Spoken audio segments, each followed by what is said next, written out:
সারা পৃথিবী জুড়ে এই মুহূর্তে মোবাইল মার্কেটে থাকা সবচাইতে হাইপের প্রোডাক্টটি রাইট নাও আমার হাতে রয়েছে, আর এটা হচ্ছে IQ Z11 টার্বো। Z10 টার্বোর কথা মনে আছে, যেটা বাংলাদেশে কিন্তু মারাত্মক জনপ্রিয়তা পেয়েছিল। তো এবারে তার সাকসেসর বড় ভাই অনেক বড় রকমের আপগ্রেডেশন নিয়েই আসছে। কিন্তু প্রিভিয়াস জেনারেশনের সাথে যদি আমরা একটু কম্পেয়ার করে করে কথা বলি, তাহলে বুঝতে পারবেন প্রিভিয়াস জেন থেকে এটাতে অনেক কিছুতে বেটার কিছু অফার করা হচ্ছে। হ্যাঁ, একই সাথে দামও কিছুটা বেড়েছে, কিন্তু আগের থেকে অনেকটাই বেটার করা হচ্ছে। চলুন ফাইন্ড আউট করি কি কি নতুন আছে। তার আগে একটু খোলা উচিত, চলুন খোলা যাক।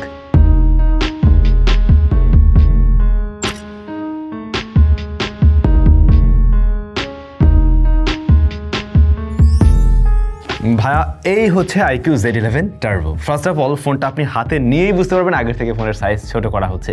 রিসেন্টলি খেয়াল করছেন হয়তো, অনেক ব্র্যান্ডের বেশ কিছু মোবাইল ফোন দেখলাম, সবগুলোর সাইজ মোটামুটি বেশ কিছুটা কমানো হয়েছে। অনেক বড় বাল্কি টাইপের ওরকম বানানো হচ্ছে না। সো এই ফিলটা হয়তো অনেকের কাছে ভালো লাগবে। তাছাড়া চিরচেনা সেই ক্যামেরা মডিউলেও কিছুটা পরিবর্তন আসছে। প্রিভিয়াস জেনারেশনের ফোনটাতে আমরা দেখছিলাম রিয়ার প্যানেলটাতে প্লাস্টিক, বডি ফ্রেমে প্লাস্টিক, বাট এবারের বডি ফ্রেমটা কিন্তু অ্যালয় দিয়ে তৈরি এবং রিয়ার প্যানেলে গ্লাস রয়েছে। তবে এটার বোধহয় ইকুলেদার নাকি রেইনফোর্সড গ্লাস টাইপের ওরকম প্লাস্টিক ওরকম ব্যাগ হয়ে থাকে আর কি। আর ওজনের দিক থেকেও কিছুটা কমেছে, 202 গ্রামের মতো ওজন রয়েছে এবারের 11 টার্বোতে, বা 10 টার্বোর ক্ষেত্রে কিন্তু 212 গ্রামের মতো ছিল। 10 প্রোতে আমরা IP65 এর রেটিং পেলেও এবারে কিন্তু IP68 and 69 এর রেটিং পেয়ে যাচ্ছেন। সুতরাং এখন পর্যন্ত যে বিষয়গুলো নিয়ে বললাম, প্রত্যেকটাতেই কিন্তু আপগ্রেড এসছে আগের তুলনায়। ডিজাইনের ব্যাপারটা হয়তো এক একজনের কাছে এক এক রকম লাগতেই পারে। পার্সোনালি আমার কাছে এর ক্যামেরা মডিউলটা যে খুব একটা ভালো লাগছে এমন না, বাট হ্যাঁ, আগের চাইতে ডিফারেন্ট এটুকু শিওর। আর একটা বিষয়, ফোনটা হাতে ধরে আগের তুলনায় অনেক বেশি প্রিমিয়াম ফিল দিচ্ছে। অলরাইট, এবারে ডিসপ্লেতে আসা উচিত। বাই দ্য ওয়ে, এই ফোনটা কোথায় পাবেন আপনারা? এই ফোন বাংলাদেশে জাস্ট ল্যান্ড করার সাথে সাথে আমাদের স্টুডিওতে পাঠিয়ে দিয়েছিল কিন্তু SMS গ্যাজেটস। সো বুঝতেই পারছেন আজকের ভিডিওটা একটা ফার্স্ট ইমপ্রেশনের ভিডিও।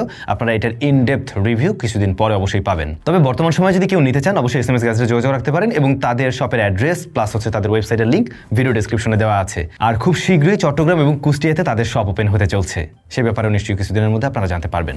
তবে ভাই লোক, এই মুহূর্তে মোবাইল মার্কেটের অবস্থা সম্বন্ধে আপনারা নিশ্চয়ই জানেন। সমস্ত ডিভাইসের দাম একে তো বেড়ে যাচ্ছে, দ্বিতীয়ত NEI এর সিস্টেম নিয়েও বাংলাদেশে একটা ঝামেলা চলছে, এবং যারা গ্রে মার্কেটের ফোন সেলার ছিলেন তাদের আন্দোলন চলছে। সবকিছুই এখনো কন্টিনিউ রয়েছে। আশা করছি খুব শীঘ্রই স্টেবল হবে, এবং স্টেবল হওয়া উচিত সবার দিক বিবেচনা করেই। এনিওয়ে, আমরা ডিসপ্লের কথা বলছিলাম। ডিসপ্লেটা 6.59 ইঞ্চের। 10 টার্বোর ডিসপ্লে সাইজ ছিল 6.78 ইঞ্চ। আমি বলছিলাম বেশ কিছুটা বড় ছিল, তো আগের তুলনায় বেশ কিছুটা ছোট করা হয়েছে, কিন্তু ডিসপ্লের কোয়ালিটিতে কোনো কম্প্রোমাইজ করা হয়নি, বরং ডিসপ্লেটা এখন আরও বেশি দেখতে ভালো লাগছে। আপনার কাছে একটু প্রিমিয়াম সিরিজের ফোনগুলোর মতো মনে হবে। কর্নার এরিয়াগুলো একটু বড় জায়গা মিলে, মানে একটু বেশি রাউন্ডেড, যে কারণে ওইরকম প্রিমিয়াম সেগমেন্টের ফোনের মতো লাগছে। চিন বেজেল ন্যারো, অনেক বেশি মোটা না, সিমেট্রিক্যাল, এবং টপ সেন্টারে থাকা পাঁচল কাটআউটও বিশাল বড় নয়। এই ডিসপ্লেটা 144 হার্টজ হাই রিফ্রেশ রেট দিতে পারে সর্বোচ্চ আর কি। মোস্টলি আপনি 120 হার্টজ পর্যন্তই পাবেন। ফোন আছে জাস্ট কয়েক ঘন্টার মতো, মানে একদিন আগে এসছে আমাদের হাতে। সো আমরা আসলে ওইভাবে একদম ইনডেপথে গিয়ে তো টেস্ট করতে পারিনি এখনো। আরো বিভিন্ন রকমের অ্যাপ্লিকেশন টেস্ট করে আমরা অবশ্যই জানাবো। তবে এটাতে হাই ফ্রিকোয়েন্সি PWM ডিমিং পেয়ে যাচ্ছেন 4320 হার্টজ, যেটা ডেফিনেটলি অনেক। এবং এবারে এসে পিক ব্রাইটনেসও কিছুটা বাড়িয়েছে 5500 নিটস, যেখানে প্রিভিয়াস জেনে ছিল 4400 nits. To be very honest, এই ডিসপ্লেটা দেখে আপনার কাছে মানে 40,000 টাকার আশেপাশের ফোনের মতো লাগবে না, বরং তার চাই তার একটু বেটার ফিল দেবে। বাই দ্য ওয়ে, এটার দাম কত রয়েছে সেটাই তো বলা হলো না। এই মুহূর্তে একদম কারেন্টলি প্রাইস রয়েছে 12256 GB ভ্যারিয়েন্টের বাংলাদেশে 46,000 টাকা। যদি 46,000 টাকায় আমরা ধরি, সেই জায়গা থেকে এই ডিসপ্লেটা খুব সুন্দরভাবে স্ট্যান্ড আউট করতে পারে এখন পর্যন্ত যা মনে হচ্ছে। তারপরেও কোনো ধরনের ইস্যু আমরা ফেস করি কিনা আমরা নিশ্চয়ই আমাদের ফুল রিভিউতে সেই বিষয়গুলো টেস্ট করে জানাতে পারবো। এবারে যদি আমরা একটু রিয়ারে যাই, ক্যামেরা, যেখানে আমরা 200 মেগাপিক্সেলের মেইন শুটারের পাশাপাশি 8 মেগাপিক্সেলের একটা টেলিফটো জুম দেখছি।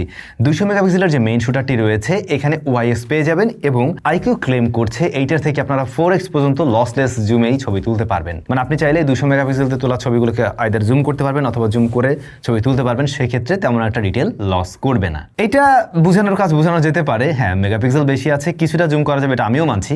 তবে অবশ্যই টেলিফটোর কাজ তো আর সে করতে পারবে না যেটা অপটিক্যালি জুম করে, সেটার সাথে কম্পেয়ার করা যায়ও না। তবে বেশ কয়েকটা ফোকাল লেন্থে আপনারা পোর্ট্রেট মোডে ছবি নিতে পারবেন, যেমন 23, 35, 50, 85 অ্যান্ড 100 mm আপনারা পোর্ট্রেটে ছবি তুলতে পারবেন। এগুলো যদিও বা ডিজিটাল জুম করে ছবি দেয়, তবে ডিটেল খুব একটা লস করে না। হ্যাঁ, চাইনিজ ফোন যেহেতু স্কিন টোন কিছুটা গ্লো করতে দেখা যায়, একটু সফট করে প্রেজেন্ট করে, একটু ব্রাইট করে প্রেজেন্ট করে, যেটা সেলফি লাভার বলে, যেটা পোর্ট্রেট লাভারদের অনেকের ক্ষেত্রেই ভালো লাগে। বাট আমার কাছে মনে হয় আর একটু ন্যাচারাল থাকলে অবশ্যই ভালো হতো। ব্যাকগ্রাউন্ড ব্লারনেস অবশ্য ভালো আছে। আর শেষে আমরা যদি মেইন ক্যামেরা দিয়ে ছবি তুলছিলাম, ইনিশিয়ালি ছবির কোয়ালিটি কিন্তু আমার কাছে ভালোই লাগছে, কালার টোনটা একটু শিফট করছে, তবে ডিটেল শার্পনেস ভালো আছে। ডে লাইট বা প্রপার লাইটিং কন্ডিশনে আমরা ক্রিটিক্যাল লাইটিং সিনারিওতে ছবি তুলে দেখবো, কোনো ধরনের ইস্যু টিস্যু সে ক্রিয়েট করে কিনা। আর আলট্রা ওয়াইডটা এটা একটু বেসিক টাইপের ছবি দিচ্ছে, এটার সাথে কালারের কনসিস্টেন্সির কিছুটা আপনি তফাৎ লক্ষ্য করবেন। তবে 32 মেগাপিক্সেলের ফ্রন্ট ফেসিং ক্যামেরাটা আবার বেটার রেজাল্টই দেয়, যেখানেও আমরা প্রিভিয়াস জেন থেকে ইমপ্রুভমেন্ট দেখি। যেমন আগেরটাতে মনে হয় 16 মেগাপিক্সেল ছিল, রিয়ারের মেইন ক্যামেরাটা মনে হয় 50 ছিল, এছাড়া মনে হয় একটা অক্সিলারি সেন্সর ছিল জাস্ট, যতটুকু মনে পড়ে। তো সেই জায়গায় আমরা দেখছি হ্যাঁ প্রিভিয়াস জেনারেশন থেকে এখানে ওরা কিছুটা ইমপ্রুভমেন্ট নিয়ে আসছে, দামও তো কিছুটা বাড়াইছে ভাই। ভিডিও রেকর্ড করতে পারবেন 4K তে। ক্যামেরায় কোন ধরনের কি টেস্ট চান কমেন্ট করে কিন্তু জানাতে পারেন, সেক্ষেত্রে আমরা ফুল রিভিউতে সেই বিষয়গুলো ট্রাই করব, কারণ রেগুলার তো আমরা আমাদের মতো করে ছবি দিই, বাট আপনাদের রিকোয়েস্ট থাকলে সেভাবে করা যেতেই পারে। অলরাইট, এসওসি স্মার্টফোনটার এসওসি হিসেবে থাকছে স্ন্যাপড্রাগন 8 Gen 5, যা মূলত 3nm এর একটি এসওসি। এখন 8 Gen 5 শুনে অনেকের কাছে মনে হতে পারে 8 Gen 5 এর মতো নাকি এরকম কিছু না, ওইটার থেকে কিন্তু এটা ছোট ভাই, অবশ্যই এটা মাথায় রাখতে পারেন। এখানে দুইটা কোর রয়েছে, যা 3.8 GHz এর Oreon V3 Phoenix L, এবং পরবর্তীতে যে 6টি কোর রয়েছে তা 3.32 GHz Oreon V3 Phoenix M। এখন এই প্রসেসরটার সাথে যদি কিনা ওই যে আবার 8 Elite Zen 5 এর সাথে কম্পেয়ার করে বলি, ওইটা হচ্ছে কি একদম পিক পারফরমেন্স বা র পারফরমেন্স যেটাকে বলে ওইটা ডেলিভার, বা র পাওয়ার যেটাকে বলে ওইটা ডেলিভার করার জন্য পারফেক্ট। এইটা হচ্ছে একটা ব্যালেন্স টাইপের এসওসি, যা আপনাকে রেগুলার টাস্কগুলো সুন্দর মতো অতিরিক্ত গরম না হয়ে আরও বেশি পাওয়ার এফিসিয়েন্ট হয়ে আপনাকে সেই কাজগুলো করে দিতে পারবে। এটা হচ্ছে সেই রকম একটা এসওসি, যা বলতে পারেন হাই মিড রেঞ্জ প্রাইস পয়েন্টে বেশ ভালো রকমেরই চলবে এবছরে ফর শিওর। গত বছরে এপ্রিলের 28 তারিখে ওরা লঞ্চ করছিল কিন্তু 10 টার্বো, সো ওইটাতেই আমরা ডাইমেনসিটি 8400 বোধহয় পেয়েছিলাম। সেখান থেকে এটা অবশ্যই একটা ভালো রকমের আপগ্রেডেশন বলা যেতে পারে। আচ্ছা, ফোনটা এমনিতে পাওয়া যাবে, আপনারা 12 এবং 16 জিবি র্যাম ভ্যারিয়েন্টে পাবেন, সেই সাথে 256, 512 অ্যান্ড 1 TB পর্যন্ত সর্বোচ্চ পাওয়া যাবে। UFS 4.1 হলো গিয়ে স্টোরেজ টাইপ অবশ্যই একদম ফ্ল্যাগশিপ লেভেলেই আছে। তো পারফরমেন্স ওয়াইজ ওই জায়গাটাও ভালো করবে, এটুকু আশা করাই যেতে পারে। ইনিশিয়ালি আমরা এই স্মার্টফোনটা থেকে খুবই ভালো পারফরমেন্স দেখছি, এমনকি একটা ফ্ল্যাগশিপ ফোন মাত্র বক্স থেকে বের করে ওপেন করে চালাতে গেলে যে ফিলটা দেয়, এক্স্যাক্টলি সেই ফিলটাই দিচ্ছেন উনি।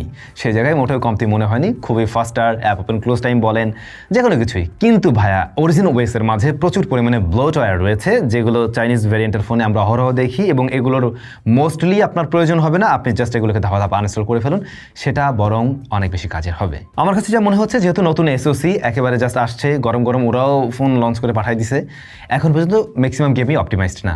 পাবজির ক্ষেত্রে আমরা আরও বেটার সেটিংস আশা করছিলাম, হাই এফপিএস, বাট আমার মনে হচ্ছে যে এটা নেক্সট একটা আপডেট পরে এগুলো সব ফিক্স হয়ে যাবে, বা হয়তো আরও হাই এফপিএসে গেম প্লে করা যাবে।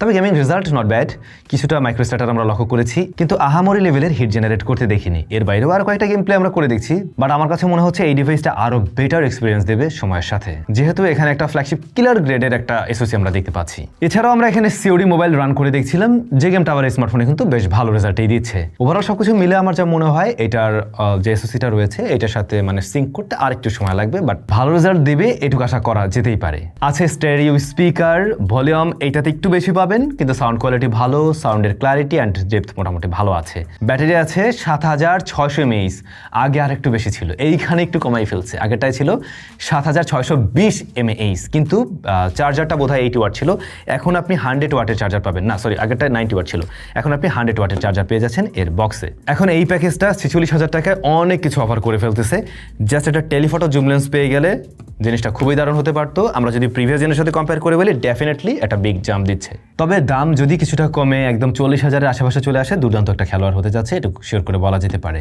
এই ফোন নিয়ে আপনারা কোন বিষয়গুলোতে আরও বিস্তারিত জানতে চান অবশ্যই কমেন্ট করে জানাবেন, আমরা খুব শীঘ্রই আশা করছি এটার একটা ফুল রিভিউ দিব। সবাই ভালো থাকুন, দেখা হচ্ছে নতুন ভিডিওতে।